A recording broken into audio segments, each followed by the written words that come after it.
Почитувани граѓани Република Македонија, почитувани медиуми, ситуацијата во земјоделскиот сектор во Република Македонија е повеќе од алармантна. Постојано гледаме како земјоделците си ги бараат ветените субвенции. Сведоци сме дека изминативе години додека СДСМ е на власт, речиси секоја земјоделска култура наместо на пазарите завршува на буниште. Сакаме да укажеме и да информираме јавност дека реалната ситуација со македонското земјоделие е очајна и дека земјоделецот е доведен на работ на екзистенцијата. Доказ дека земјоделците се оставени сами на себе е фактот што последната измена на програмата за финансиска поддршка во земјоделството, која што е објавено во службен весник, во мерката 11 која се однесена за останатите оврски, бројката е повеќе од алармантна.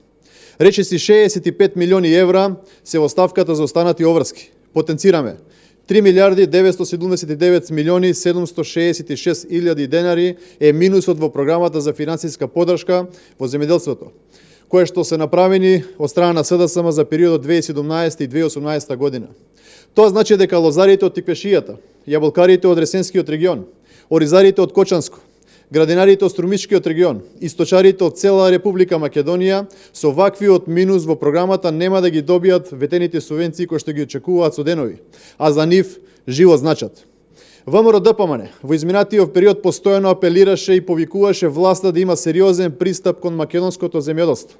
Напротив, власта се луксузираше, трошеше милионски евра на непотребни забави и се правеше глува на потребите на неголемата категорија во Република Македонија. А тоа сте вие, почитувани земјоделци. Почитувани, Заев дојде на власт манипулирајќи ги земјоделците дека ќе обезбеди сигурен пласман и високи откупни цени за земјоделските производи. А Заев и Николовски ветуваа редовна исплата на субвенциите и нивно покачување. Ништо од тоа денес не е случај. Земјоделците го видоа вистинското лице на Заев, Николовски и нивниот Пулен Димковски. Крајно време е земјоделците да го добијат пристапот и посветеноста која што ја заслужуваат. За тоа да се случи потребни се брзи, итни, предвремени парламентарни избори во Република Македонија. Време е за обнова во Македонија. Ви благодарам.